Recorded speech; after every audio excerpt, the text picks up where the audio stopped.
Iimbitahan sa pagdinig ng Senado ang dating opisyal ng gobyerno na si Dennis Cunanan na iniuugnay ni Senadora Risa Hontiveros sa mga nabistong pogo sa Bamban, Tarlac at Porac, Pampanga. Pero sabi ni Cunanan, kinontrata lang siya bilang independent consultant at wala nang kaugnayan ngayon sa dalawang kumpanya. Nakatutok si Jonathan Andal. May nakita si Senator Risa Hontiveros na umano'y koneksyon ng dalawang pogo sa Bamban, Tarlac at sa Porac, Pampanga.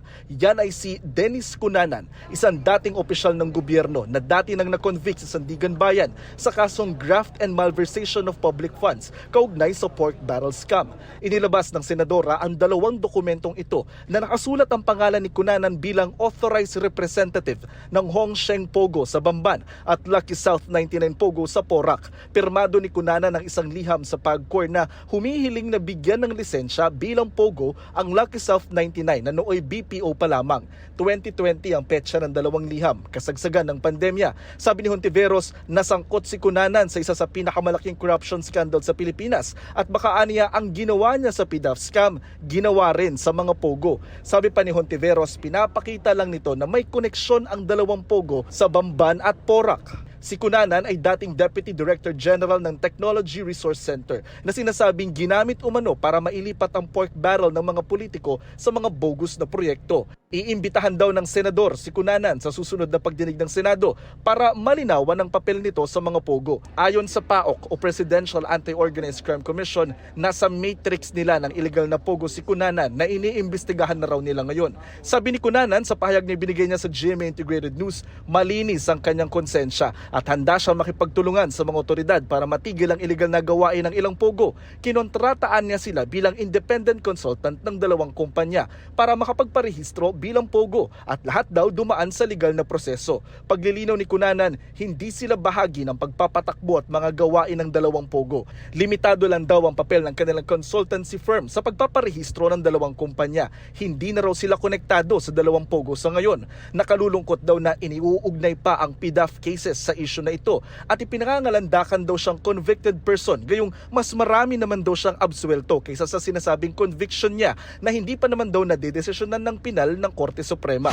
Si Bamban Mayor Alice Go naman nahatakdang sampahan ng PAOK ng reklamong human trafficking sa Biyernes dahil sa pagpaparenta raw ng kanyang lupa na tinayuan ng sinalakay na pogo. If you rent or lease your property to a group or a person that uses the said property in the commission of a crime, meron ho kayong pananagutan, lalo't higit kung continuous po na nangyayari yung krimen, doon that will be the first of a series of charges that we are preparing against the Mayor of Bamban. Dati nang sinabi ni Mayor Go na bago pa siya naging alkalde, ibinenta na niya ang share niya sa lupa na kinatitirikan ngayon ng pogo sa Bamban. Para sa GMA Integrated News, Jonathan Andal, nakatutok, 24 oras. Gaya ng tibay ng abaka, matatag ang isang pamilya dahil sa hindi mapapantay ang pagmamahal at sakripisyo ng haligi ng tahanan. Ngayong Hunyo na Prostate Cancer Awareness Month at bilang tulong sa abaka farmers sa Araw ng Mga Ama, handog sa kanila ng GMA Kapuso Foundation ang libreng serbisyong medikal at iba pang regalo. Kasama ang ilang kalalakihan, araw-araw, matyagang kumukuha ng hibla ng abaka si Olomudin. Sa loob ng 2 araw, nakakakolekta raw siya ng 10 kilong abaka fiber. Naibibenta niya ito ng 40 pesos per kilo na hindi sasapat para makaipon sa pagpapagawa ng bahay na gumuho dahil sa matinding ulan noong nakaraang taon. Pansamantalang nanunuluyan sa isang daycare center ang mag-anak. Hindi ako makasuko sa panghanap buhay kasi yan lang man ang paraan para makakita tayo. Pagsasaka ng abaka ang ikinabubuhay ng mga kalalakihan dito sa Barangay Rogongon sa Iligan City. Gaya ng abaka na matibay, kailangan din daw nilang maging matibay para sa pamilya. Sa pagdiriwang ng Father's Day, katuwang ang Medilinks Laboratory Incorporated, handog natin ang libreng prostate-specific antigen test at urinalysis sa 100 na tatay sa lugar bilang pagpupugay sa mga ama na abaka farmer. Ang prostate antigen test or PSA test ay isang uri ng pagsusuri sa dugo. Mataas na PSA level ay makakatulong sa pag-detect or pag-screen ng prostate cancer. Ang age of screening is between age 55 to 69. I'm very happy and thankful na may ganitong activity dito ngayon yung GMAs kasi this is a chance para ma-educate natin sila with regards to prostate cancer. Namahagi rin tayo ng food packs, hygiene kits, damit at sombrero. May sorpresa rin tayong bisikleta sa ilang tatay. Sa mga nais makiisa sa aming mga proyekto, maaari magdeposito sa aming mga bank account o magpadala sa Cebuana Luwilier. Pwede ring online via GCash, Shopee at Lazada.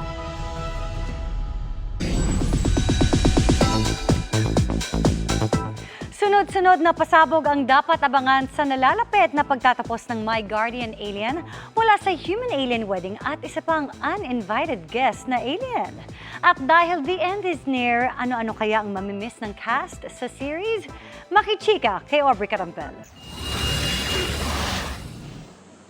Bago pa raw ang inaabangang paghigop ng mainit na sabaw sa inaabangang kasalan sa My Guardian Alien, si Kapuso primetime queen Marian Rivera, may papiging na sa set ng pinagbibidahang GMA Prime Series. Ito raw ang pa-thank you niyan sa cast, staff at crew ng serye na nakasama niya ng halos isang taon. Naging memorable din daw ang kanilang off-cam kulitan at paggawa ng TikTok videos with Rafael Landicho, Christian Antolin at Kiray. Naging close din daw sila ng kontrabida sa show na si Max Collins na gumaganap as Venus. Sabi ko nga sa kanya, may card akong sinulat sa kanya na masaya akong makilala siya kasi hindi kami nagkakatrabaho talaga ng ganito na siya yung kasama ko. So natutuwa ako na nagkakilala kami dito sa soap na to at nabuo talagang friendship namin na hindi ko ine-expect na magiging ganun kalalim. Bittersweet because we love what we do. It's almost been a year of taping now and to say goodbye is very painful but at the same time fulfilling kasi at least we're going down with a bang. Literal na pasabog nga raw ang ilang natitirang episodes. Magaganap daw ito sa inaabangang Human and Alien Wedding. Hello? Tan tan taran, tan tan taran. Mabuhay ang bagong kasal. Anong ibig mong sabihin? Kasi ako invited eh. So ngayon pa lang, I'm making a mock of your wedding. Dahil baka hindi kayo matuloy sa altar ni Grace. Yan ang masamang plano ni Seth, ang karakter ni Gabby Eigenman na galit sa mga alien. I'm sure marami na nabubwisit, ang dami na nagagalit. Pero at the end of the day, pagka napanood nila hanggang dulo ito, may revelation naman. I hope they would understand where Seth is coming from. But syempre, lahat ng mga ginawa ng masama, may price yan eh. Matuloy nga kaya ang palitan ng I-dos ni na Grace at Carlos? Gabby and Marian, pahingi naman ng hint dyan. Ano ba nangyayari sa kasal? Number 1, natutuloy, tapos susud yung sing-sing, maghahalikan, or hindi matutuloy dahil may tututol o may mangyayari. Di ba ganoon naman? May aabangan sila dito sa May aabangan kasi nila alam kung sinong mawawala. Hindi natin alam baka ako na to or isa sa mga mahal ko sa buhay dito. Bukod sa napipintong aberya sa kasalan, may dumating ding uninvited guest ang pamilya Soriano na isa ring alien. Kaya di raw dapat palampasin ang huling 2 linggo ng My Guardian Alien at ang kanilang extraordinary finale. Aubrey Carampel, updated showbiz happenings.